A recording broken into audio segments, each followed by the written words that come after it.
ሰላም ጤና ይስጥልኝ የቻናል ተከታዮች እንዴት ናቸው? ደህና ናቸው? ሁሉምን ሁሉ ሰላም ጉድ የአብረሽ ነገር ጉድ አብረሽ ከስንት ሰው ሊሆን ነው እንግዲህ ፍቅርም ደግሞ አብረሽን ማጣት አልፈልግም እያለ እኔ ግን የፍቅር እውነት አይመስለኝም። ፍቅርን እውነት አይመስለኝም። ምክንያቱም ፍቅር ያው አብረሽን ወደ ሩታ ለመመለስ እንጂ ይሄን ያህል ርቀት ትሄዳለ ብዬ አላስብም። ሌላኛው ድራማ ነው። እንግዲህ ኤፍሬምን እር እያለ ነበረ። ይሄ ኤፍሬም እንግዲህ አብረው ተመካክረው እንጂ እርግጠኛ ነኝ ፍቅር ወደ አብርሽ ህይወት የምትመለስ አይመስለኝም። ምክንያቱም አንዴ ጥሏት የሄደን ወንድ እኔ ጋር ትሆናለህ ብላ ልታፈቅረው ትችላለች። ነገር ግን ደግሞ ወደኋላ የምትመለስም አይመስለኝም። ምክንያቱም ያው የሚወዳት የሚያፈቅራት አለ እሱ ጋር መኖር ወይም ደግሞ የልጁ አባት ጋር መኖር እንጂ እንደገና ወደኋላ አብርሽ ጋር ትመለሳለች ብዬ አላስብም። ስለዚህ አሁን ላይ እኛ እንደ አስተያየት ወይም እንደ ተመልካች የምንላቸው አብርሽን በቃ ተውት፣ ከሚፈልገው ከሚወደው ሰው ጋር ይኖር ነው። በግድ ከሌጋ በግድ ከሌጋ እያረቡ እንትን ባያሉት ጥሩ ነው። በመድኃኒዓለም ምንድን ይሄን ልጁን እኮ አስጨና በእርግጥ ራሱን የሚያስከብረው ባለቤቱ ነው። ባለቤቱ ወይ ቆፍጠን ብሎ መልስ አይሰጥ እና ስለዚህ ከሚፈልገው ከሚያፈቅረው ጋር ይኑር። በቃ ነፃነቱን ይስጡት። እሱ እኔ ከኔ ትመቸኛለች ካለ ሄረሚላም ጋር ካለ ሩታም ጋር ካለ ፍቅርም ጋር ካለ እንዲሁም ሌላ ሴት ጋር ነው የምኖረው ካለ ምርጫውን ያክብሩለት። በግድ ትሆናለህ ብለው ማስገደድ የለባቸውም። ይህን ያህል ሴቶችም ደግሞ እራሳቸውን አስከብሩ እና ፍቅር እርግጠኛ ነኝ እንደዚህ የምታደርግ ባለፈው እሱም ንገሪኝ የደበቅሽ ነገር አለ እያላት ነበር። እና አብርሽ እንግዲህ አለ እውነቱን ተናገሪ አንቺ ከሩታ ጋር ሆነሽ ከሄረሚላ ጋር ሄረሚላ እንድትተወኝ ከዛ ቀጥለሽ ደግሞ ሩታን ደግሞ ልታስወጭን የፈለግሽው እያለ ነበር። እና እንደሚመስለኝ ይህን ሁሉ የምታደርገው መቼም ለራሷ ሳይሆን አብርሽ ወደ ሩታ እንድመለስ ስለፈለገች ነው።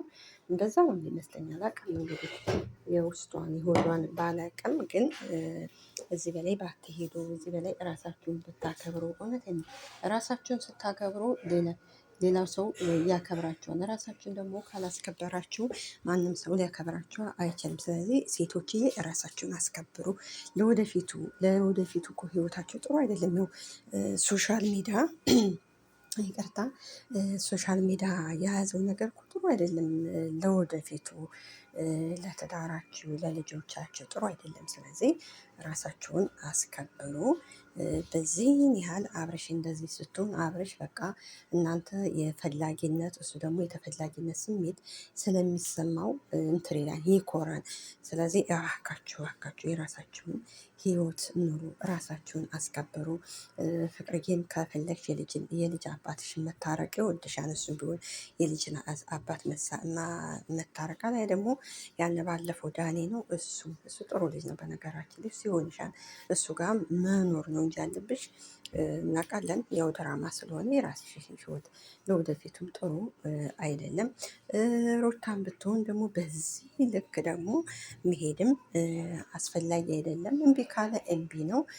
እንግዲህ አሁን ላይ ሄረሚላ እንደምታዩት እንግዲህ የዛሬም ከትናንት ወዳም ትናንትናም አይበላው ጥላው እየሄደችን እሱ ያላሰበው ዱብ እዳ ነው የገጠመውና ስለዚህ አብርሽ መቀጣት አለበት። ትንሽ ብቸኝነትን መቅመስ አለበት። ፍቅር ምን ማለት እንደሆነ መቅመስ አለበት።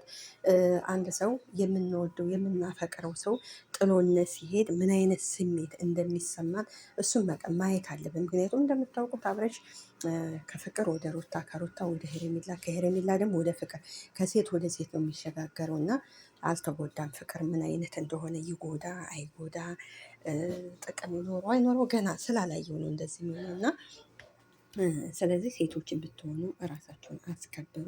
ከራስ በላይ ንፋስ ነው የሚባለው አይደለም?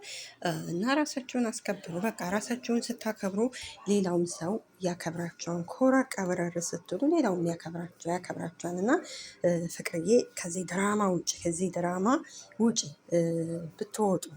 ሄረሚላውን ወጣሊ ከዚህ ድራማ፣ ፍቅርም ከዚህ ድራማ ከሆነ ህይወት ውጪ አንዳንድ ጊዜ እኮ ለቀልድ ያልነው ነገር የምር ከሆኑ ፍቅር ይዘና። ስለዚህ እዚህ ድራማ ወጥተሽ ልጅሽን አሳድጊ፣ የራስሽን ህይወት ብትኖሪ ጥሩ ነበረ።